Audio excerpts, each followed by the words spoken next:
All right, so I am here with a digital keyboard review, and you might be thinking, that's not the normal content from pianolab, what's going on? Well, there's two reasons for this. The first reason is that I get a lot of questions about digitals, what should I buy, what are some good brands to look at, etc. Now, the typical thing would be, well, hey, I don't know, Roland's are good, Yamahas are good, Kawais are good, but I often get questions, well, for budget. I get a lot of comments, people saying, hey, I don't have a lot of money. So when Aklot contacted me to do a keyboard review, I thought, hey, this is a great opportunity to kind of look into this further. So what I'm actually going to do in this video is I'm going to have a bunch of my in-person students that come to the studio for lessons here. I'm going to have them try out the keyboard. I'm going to write down whatever feedback they give me, and this ranges from kids all the way to adults. Some of my students have very, very nice high-end Kawais and digitals, so I'm really curious to hear what they're going to say about it. And some of them play on very, very inexpensive digitals. So this is like the perfect opportunity to give you, the viewer, a good sense of, hey, is this a hunk of junk or is this actually reasonable? Okay, so here we have the Aklot AUR2, and here we have everything that comes in the box. It has this music stand here, which I actually really like. I hate the kind of flimsy plastic pieces that keyboards or digital pianos often come with. It has this groove cut in it, which the stand actually nicely slides in here. Of course, we have the instruction manual here, and it comes with a 3-pedal kit. Of course, it comes with these lags that can easily be attached. Just kind of tip it back, and you can kind of see. Comes with the necessary screws and a wrench to make that happen. Very easy to put together. Did it myself. They even provide a little bit of a diagram on the box just so that you know how to do that. But again, very simple. If you can put together IKEA furniture, then you're good. Now, if we come to the back of the keyboard here, we'll see that we have a power button here, a volume knob. This is one speaker here, the other speaker's on the other side.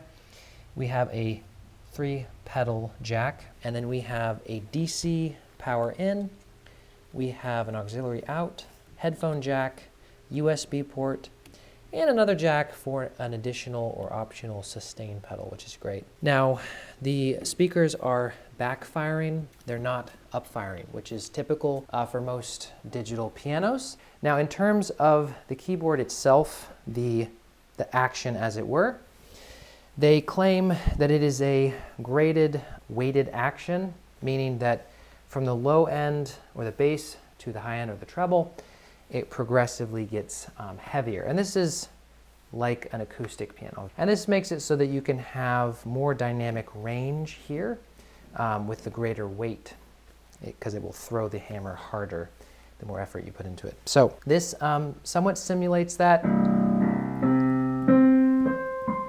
You know, I mean, it's hard to say exactly.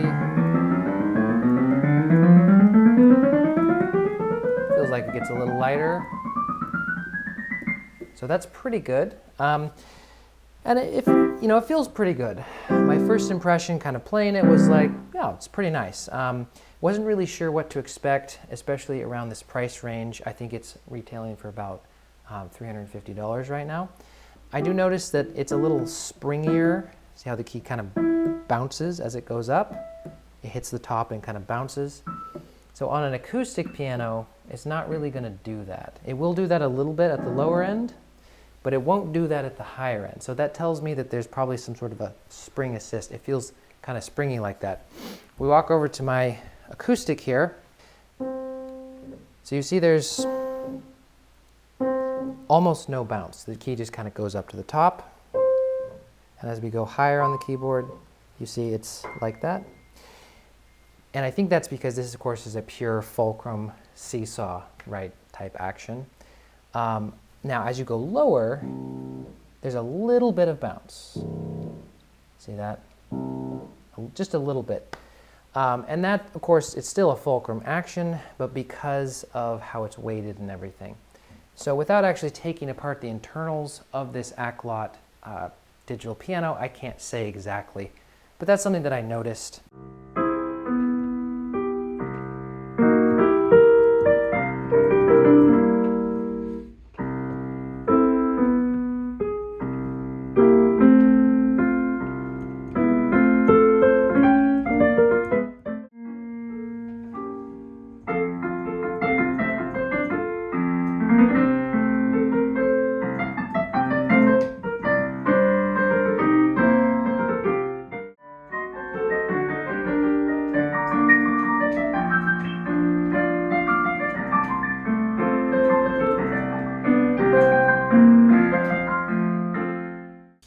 So this is the part that we've all been waiting for, and what was the feedback from my students? Well, we're going to basically categorize this into several different areas.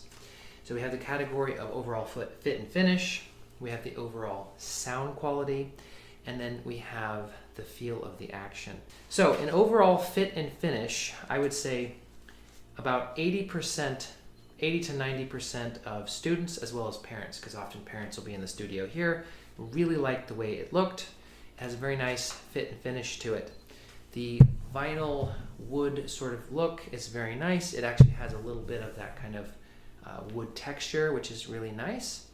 And most everyone really liked it.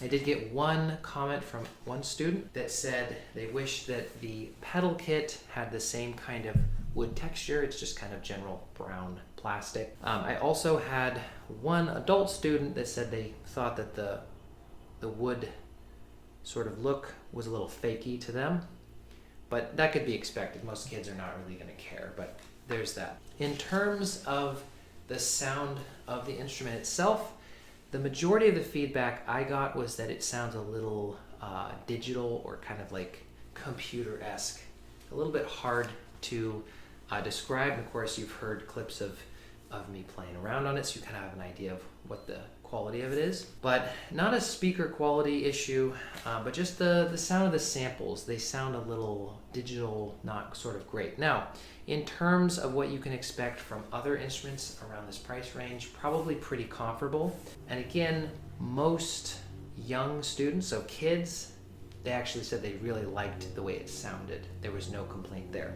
Now, I also found an interesting correlation between students that practice normally at home on digitals and students that normally practice at home on either more expensive digitals or acoustics.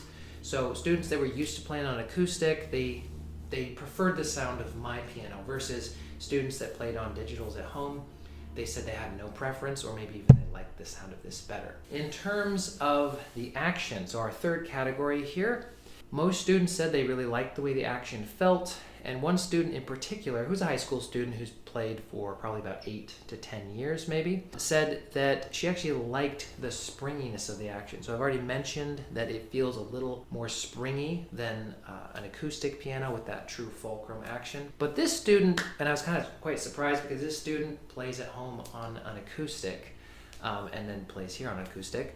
Most students either had no preference or they said they really enjoyed the kind of the feel of the action.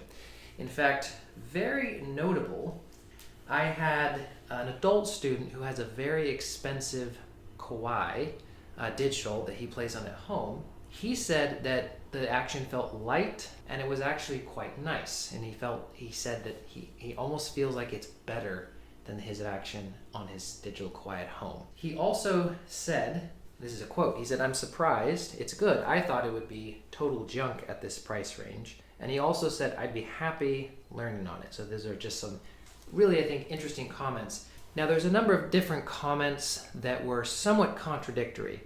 And this is the kind of thing that it depends on the student's experience, what they're used to playing on at home, etc.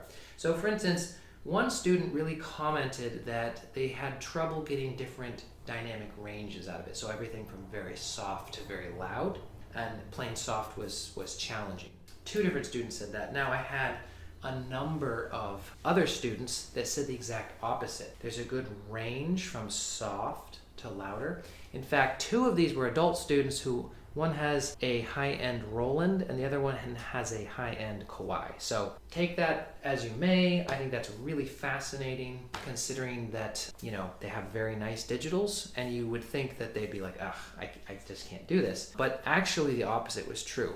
So in conclusion, I would say the overall rating from all the students who tried out this Aklot digital is about 8.5 out of 10, which is considerably higher than I thought it would be, considering it's a budget instrument and I don't really know much about digitals. But that just goes to show how important it is to really get this feedback from this wide group of people, especially being beginners, because I imagine most of you who might be interested in this keyboard, you're probably a beginner, late beginner, and you're looking for that budget option. So this was a really excellent way to get feedback so you can see what kind of instrument this really is. Now, in terms of value for money, I think this is a solid 10 out of 10. Everything that you get in the box for the amount of money that you're going to pay for it is huge. Most other brands are not offering this, so that's great. Thank you guys so much for watching. Hope this was useful and informative.